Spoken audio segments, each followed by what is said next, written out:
पिछले भाग में हमने देखा कि कैसे महाराणा सांगा ने अपने वीरता और साहस के चलते मेवाड़ को उत्तर भारत की सबसे बड़ी शक्ति बना दी।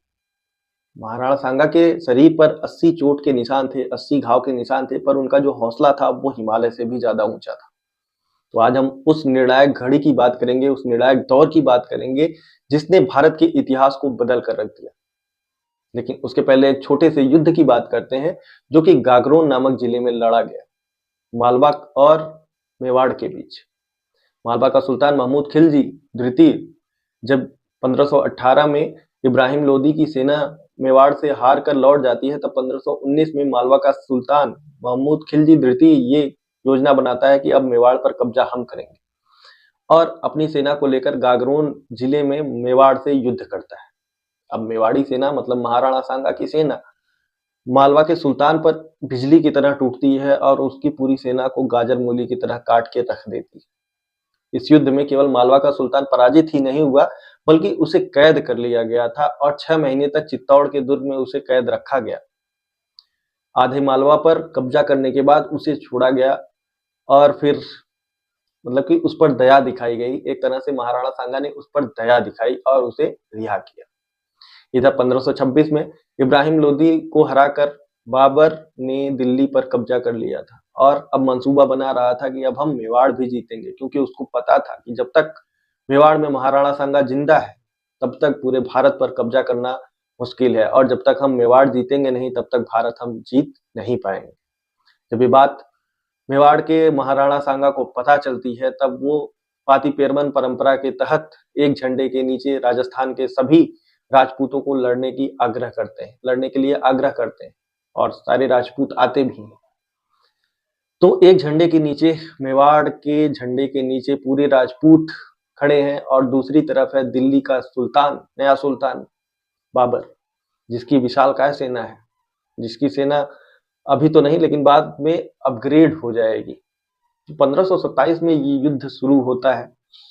पहले बयाना का युद्ध होता है, बयाना जिले में ये युद्ध होता है जहां पर मेवाड़ की सेना का शौर्य और उनकी वीरता को देखकर बाबर की जो सेना है वो शस्त्र डाल देती है कि भाई हम इनसे युद्ध ही नहीं करेंगे। इनकी ऐसी वीरता को देखकर उनका मतलब एक तरह से वो सहम जाते हैं और वो युद्ध करने से मना कर देते हैं, जहां पर बाबर ने अपने शराब के प्याले को तोड़कर इसको जिहाद का नाम दिया है। अब समय आता है कि खानवा का युद्ध हो। 15 मार्च 1527, कहीं कहीं 27 मार्च 1527 लिखा गया है इसको। खानवा का युद्ध होता है। मेवाड़ की सेना मतलब महाराणा सांगा और उनके झंडे के नीचे जितने भी राजपूत थे सबकी सेना, और एक तरफ दिल्ली का सुल्तान बाबर और उसकी विशालकाय सेना। और अब उस सेना में तोप और जो उनकी पद्धति है वो चक्रव्यूह बनाकर मतलब तुगलुमा पद्धति के तहत बाबर युद्ध करने आया है खानवा में।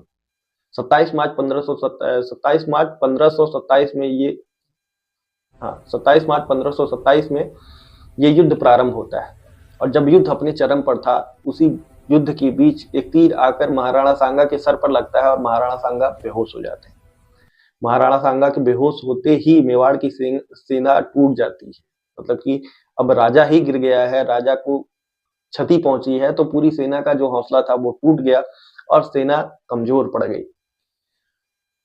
लेकिन उनके एक सेनापति थे झाला अज्जा ने तुरंत क्या किया कि जो मुकुट पहना था महाराणा सांगा ने, उस मुकुट को धारण करके सेना का नेतृत्व किया, लेकिन तोपों के आगे और उस चक्रव्यूह के आगे जो मेवाड़ी सेना थी वो परास्त हो गई। और जब महाराणा सांगा को होश आया, तब वे अपने अवचेतन में वापस आए, तब उन्होंने कहा कि मैं इस हार को स्वीकार नहीं करूंगा और जब तक मैं बाबर को हरा नहीं देता तब तक मैं मेवाड़ पर कदम नहीं रखूंगा। तो इस बात को लेकर और छोटी सी टुकड़ी लेकर वो अपने युद्ध की तैयारी फिर से शुरू करते हैं। लेकिन उनके साथ कुछ सामंत थे जो अब और युद्ध नहीं चाहते थे, वो थक चुके थे, वो टूट चुके थे, वो युद्ध नहीं चाहते थे। लेकिन जो उन्होंने किया वो गलत था। उन्होंने धोखे से महाराणा सांगा को जहर, और 30 जनवरी 1528 को मेवाड़ का सूरज अस्त हो गया, मतलब कि महाराणा सांगा की मृत्यु हो गई। ऐसे थे महाराणा सांगा जिन्होंने पूरी सेना को बनाया, पूरे मतलब कि मेवाड़ को जगाया, मेवाड़ को फिर से पुनर्स्थापित किया। उसके बाद जब वो बेहोश हुए, उसके बाद जब उनको अवचेतन आया, जब उनकी चेतना वापस आई, तो उन्होंने ये कहा कि नहीं, हमने हार स्वीकार नहीं की है और मैं हार तभी मानूंगा जब मैं मर जाऊंगा। वो अपने अंतिम सांस तक अधीनता के खिलाफ थे, अधीनता के खिलाफ लड़े। उन्हें मतलब कि उनको अधीनता मंजूर ही नहीं थी कि हमारे मेवाड़, हमारे राजस्थान पर कोई आके शासन करके जाए। उन्हें ये कबूल नहीं था। उनको अपनी मातृभूमि, अपने आत्मसम्मान, अपनी जन्मभूमि का ख्याल था। वो उसके लिए मर गए, लेकिन उन्होंने अधीनता स्वीकार नहीं। वो स्वाधीन थे, स्वाधीन ही मर गए। मतलब कि मर गए तो एक बहुत ही तुच्छ शब्द है। वो शहीद हुए, वो वीरगति को प्राप्त हुए, ऐसा हम कह सकते हैं। और उन्होंने एक ऐसा मानक तैयार किया, अपनी वीरता का एक ऐसा मानक रखा मेवाड़ में, जिसको आगे चल के उनके वंशजों ने निभाया। उसपे अभी आगे हम देखेंगे महाराणा प्रताप, उन्हीं के वंशज, कैसे उन्होंने युद्ध किया, कैसे उन्होंने मतलब कि बाबर के बेटों को कैसे धूल चटाई। तो आगे हम अपनी अगली शौर्य गाथा में उसको देखेंगे। तो आपको लगी कैसी ये महाराणा सांगा की शौर्य गाथा, आप हमें कमेंट करके जरूर बताइएगा। बाकी मिलेंगे हम दूसरी शौर्य गाथा के लिए। तैयार हो जाइए आप, दूसरी शौर्य गाथा के साथ मिलेंगे हम। तब तक के लिए जय श्री राम।